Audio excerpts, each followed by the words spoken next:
আসসালামু আলাইকুম, সবাই কেমন আছেন? আলহামদুলিল্লাহ আমরা ভালো আছি। তো আজকে আমরা সবাই মিলে যাচ্ছি হচ্ছে আমার মায়ের নানুর বাড়ি।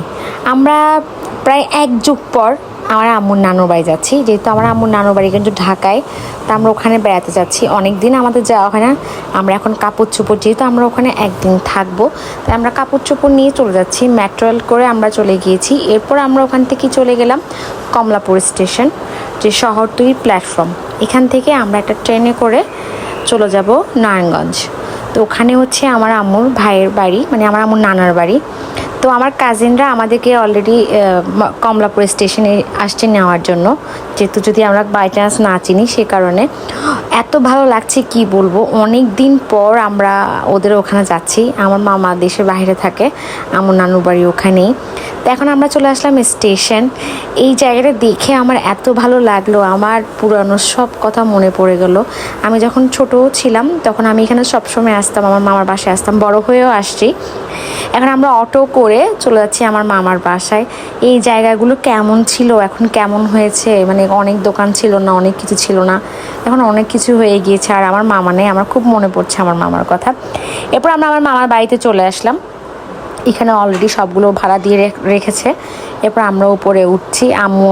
আম্মু আমাদের আগেই চলে গিয়েছে, আমরা পরে আসছি, মানে রিক্সা একটু পরে ছিল তাই।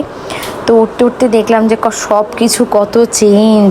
এরপর মিশমা দেখেন, ও মানে জিনিসপত্র নিয়ে ও উঠতেছে। এরপর আমরা ভিতরে ঢুকলাম। মামি আমাদেরকে দেখে তো এত খুশি। মামা ছিল না, তাই আমার মামার জন্য অনেক বেশি খারাপ লাগতেছিল, মামার হচ্ছে মেয়েরা।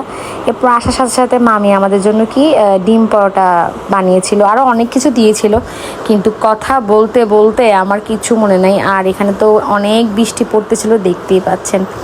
বৃষ্টি দেখতে অনেক ভালো লাগছে। আর মামার বাসায় এসে সেই পুরানো দিনের স্মৃতিগুলো সব মনে পড়ে গেল। মামা আর আমি মিলে পুরা সব জায়গায় ঘুরে বেড়াতাম, এটা খেতাম, ওটা খেতাম, অনেক মজা করছি। কিন্তু মামা তো এখন দেশের বাইরে, তাই। এরপর মামি আমাদেরকে দুপুরে খাওয়া দাওয়া দিয়ে দিল। এটা হচ্ছে গরুর মাংস ছিল, ডিম ভুনা, তারপর হচ্ছে একটা সবজি, তারপর হচ্ছে মাছ, ডাল। আমরা মামিকে বলছিলাম লাইট কিছু করবেন, আমরা ভারী কিছু খাবো না। তো এরপর আমরা দুপুরে খাবার খেতে খেতে আড্ডায় মশগুল ছিলাম। আর এত বছর পর গিয়েছি, আসলে আমি ভিডিও করব কি করব আমি বুঝতে পারছি না। বিকালবেলা রেস্ট করার পর মামি আমাদেরকে সে চা দিল। চা খেতে খেতে বৃষ্টি দেখলাম। এত বছর পর আসছি, তারপরও ফিল হচ্ছে না আমরা অনেক বছর পর আসছি। আপন মানুষরা আসলে এমনই হয়। কথা আমাদের সবসময় যোগাযোগ ছিল, শুধুমাত্র আমরা আসতে পারিনি। এরপর আমি চা খেতে খেতে সবার সাথে আড্ডা দিচ্ছি।